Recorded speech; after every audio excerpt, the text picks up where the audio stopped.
lounging, son. Welcome back to the Comic Lounge. My name is Ryan, And I'm Manny. and we are here talking about the conclusion to Deadpool Badder Blood. This is issue 5.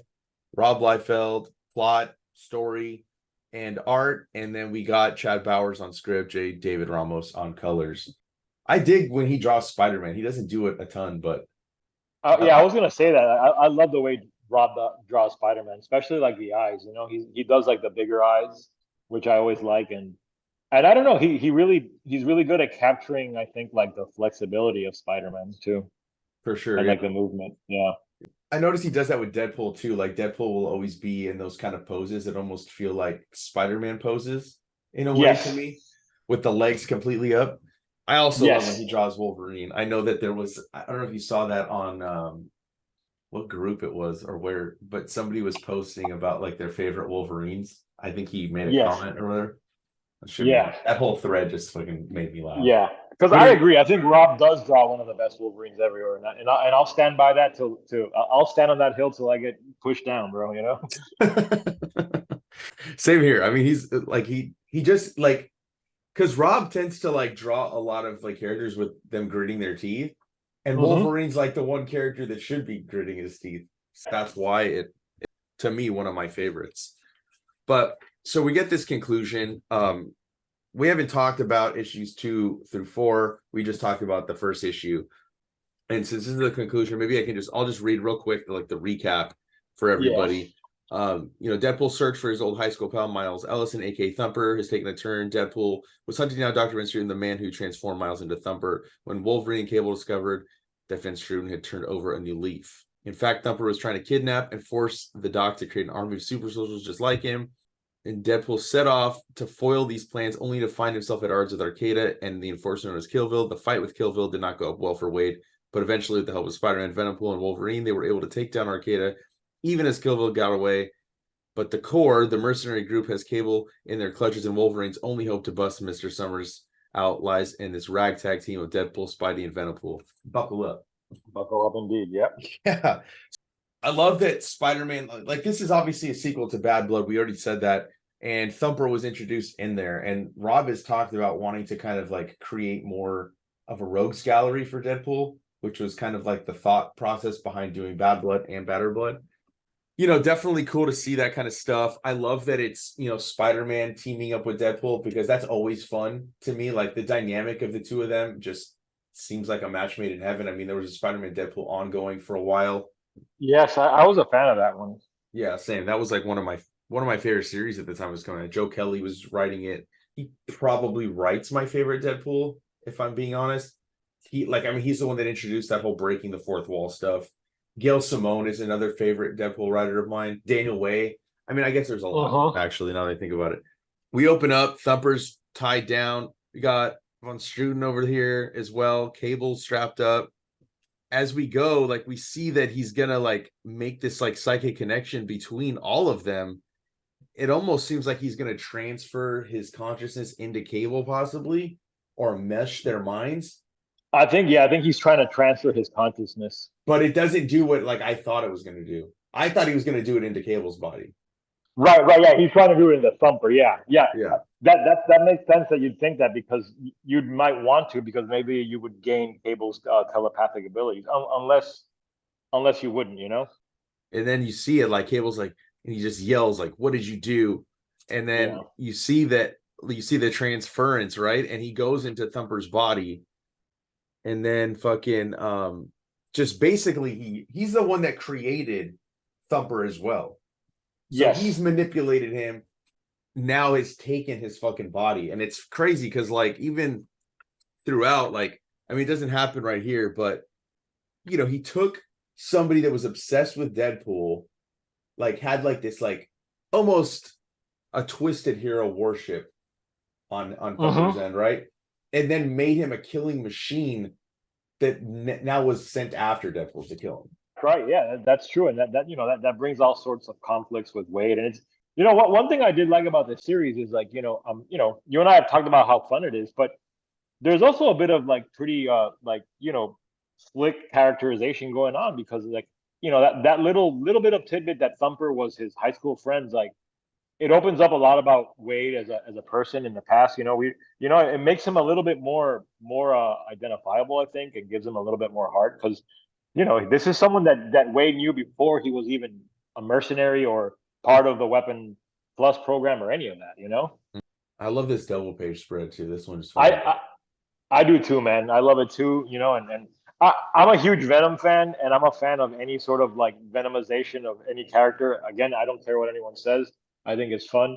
I have a Venomized Hulk figure sitting on my desk, and I like seeing Venompool. So I always think it's fun to see that kind of mashup between a symbiote and a random character.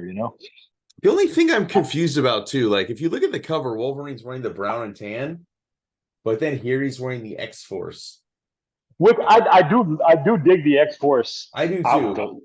I was just confused, like why the difference in. And yeah, and then he's got the red eyes, which I think are only in the X Force costume, right? They must be like something on the mask. But this is such a great double page splash, and that's mostly what this is. That's something that like harkens back to like the 90s. Like minimal background, mostly figure work, action shots, fighting. Yeah. Like, and that's why I think that this series is like fun and like kind of like because it harkens back to that era. Agreed, man. There's a lot of fun, and it was a fun read. I mean, I read it with a smile on my face. The next page is another great one. Like I love that. It's just cool, man. Like if I was gonna describe this whole series to anybody, it's like it's cool fun. I like this interaction between Cable and Spidey. Yeah, because it's two characters you don't often see interacting, so it's always fun to see them interact. And like Cable is such like a serious person, and I think that they do a good job of capturing Spidey in this book too, like the personality. I love the line when he talks to Cable is like, "There you go, big guy, all free." Those no clamps looked really uncomfortable. I know a guy in Queens who gives an amazing wrist massage, and he'd probably cut you a killer discount on account of, well, you having only the one. Yeah, and it would make sense that Pete would know someone that gives wrist massages, because he's like, constantly whipping and everything. So that shit made me laugh out loud, dude.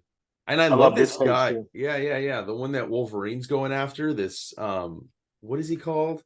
He works with the core, the group of mercenaries, but I don't know that I don't think they actually call him by name. But he has his like own set of claws, and Wolverine's and what happens with him is pretty cool. Yeah. Wolverine fucking slices them out.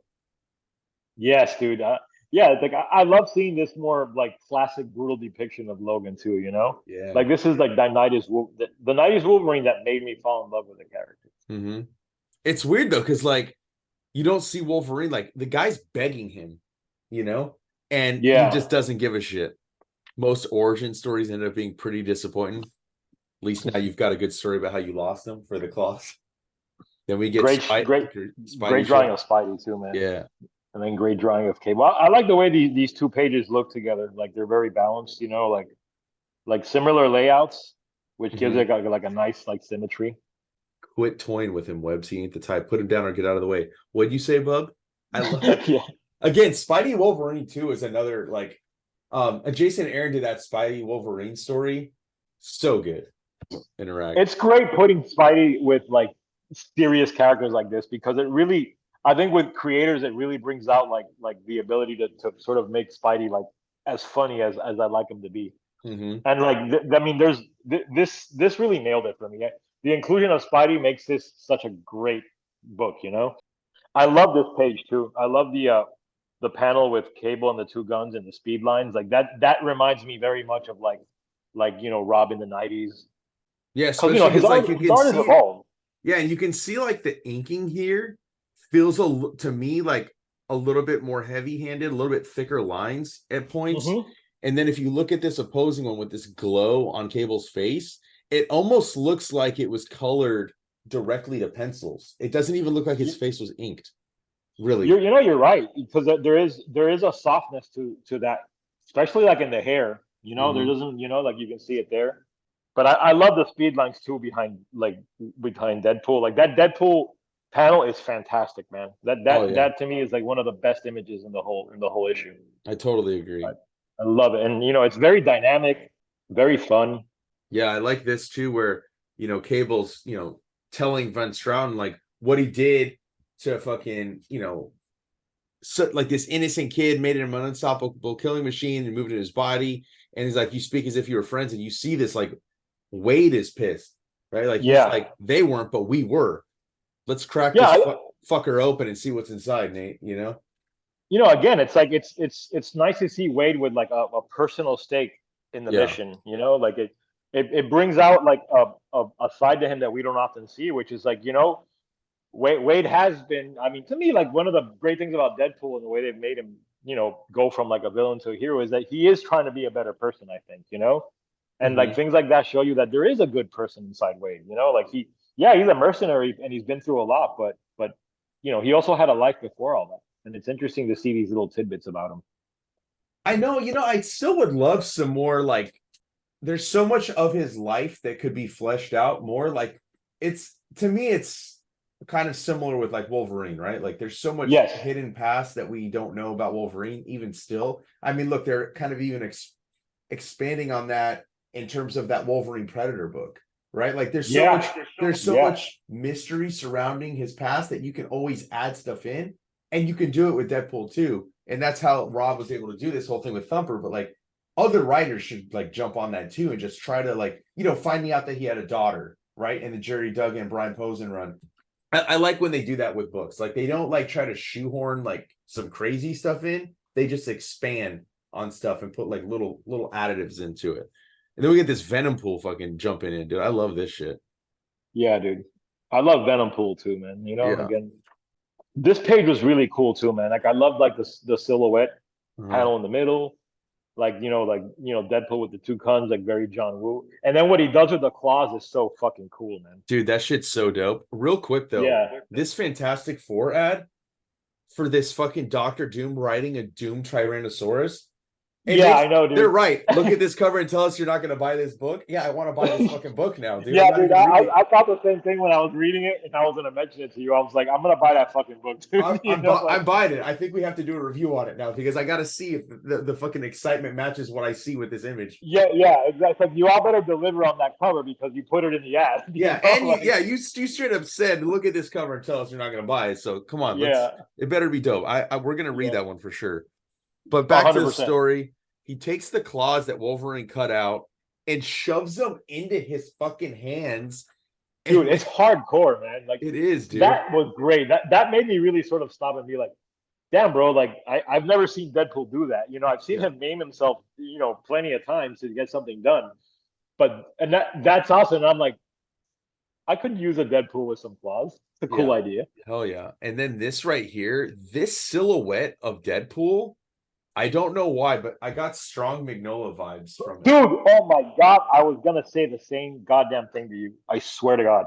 I said, you know why? It reminds me of a panel of Wolverine fighting Apocalypse in that like that Mignola one shot, which is a great book. Like I love that's one of my favorites. It's, it was like when Marvel would do these like prestige format books. You know which one I'm talking about. I know exactly. I don't own it, but I know exactly which one you're talking about. And that to me, this panel, I was like, man, like he's really going for the Mignola. Like, I mean, and I think it's a conscious, effort on Rob's part, man. Yeah, for sure. And I love this, like he's going after this fucker. And even as he's doing it as a revenge for Miles, AKA Thumper, like that's why he's like going after him. I love this too. Wolverine says pretty fancy with those claws, and where do you learn it? He's like, from you, all right. And like I could hear the voice in my head. Oh, I heard the commercial. Deadpool, I read Deadpool as Ryan Reynolds now. I mean, it's hard not to. He's so agreed. But it just I learned it from watching you. I just love it, dude. And this stab, this like with the blood splatter coming off of it. Great. That's great lettering too, man. There's a lot of little gems hidden in this book, man. And then we get that's Arcade's sister, right? I believe so, yeah. Yeah. I love the ending too. I know. Look, man of two souls too. So that means like there's two people in that body. Yeah, and it's interesting. It looks like there is a setup, and then of course what Spidey says is funny. He's like, sniff, sniff. I smell a trilogy. What are you doing? Oh, I just thought. No, that's my thing. Yeah, it's a great way to end it, dude. And then you have this Cable First Contact. And this isn't the only miniseries. Rob's also doing another Major X series. Like, He's Yeah. he's been like putting out, if you look at the past couple of years, it seems like his workload has increased a little bit more. Like there's Yeah. consistently been a Rob Liefeld comic. I mean, maybe there's like maybe a couple gaps here or there, but for the most part, he's doing minimum 6 issues a year. Or well, maybe not 6 issues a year, because this was 5. Oh no, but he worked on the Deadpool 30th. He did all those covers. So if you like really include all the art, like he's like producing a lot this year. Mm-hmm. And I wonder if some of that doesn't have to do with like, he kind of lowered how much conventions he's been going to. And I wonder if that's also And just general interviews and everything I've noticed, So like I think he's probably just spending more time at that drawing board, which is what he does best and what he should do, And yeah. I mean I'm always down to see more Rob Liefeld comics, man. Like he's one of my favorite artists. He's someone that had a big part in me becoming a comic book fan, and I will always be loyal to him, and I will always pick up his books, and I'll always find his books fun. Same, dude. I totally agree. And I can't wait for that Cable First Contact. I already know we'll be talking about it. We've talked. I mean, there's a whole Liefeld playlist on Comic Lounge going through some of his books. We're unapologetically Liefeld fans. So. Yeah, exactly. So go pick up the book. It was really dope. If this is the first year, like if you haven't picked it up, pick up the trade when it comes out. I know that the first 2 issues at least maybe went to second printings, but I'm sure the trade will be out pretty soon. And make sure you check out the Liefeld playlist. Make sure you like, follow, subscribe to the channel, hit the bell icon so you're notified every time a new vid drops. And on that note, we're out. Catch you next time, guys.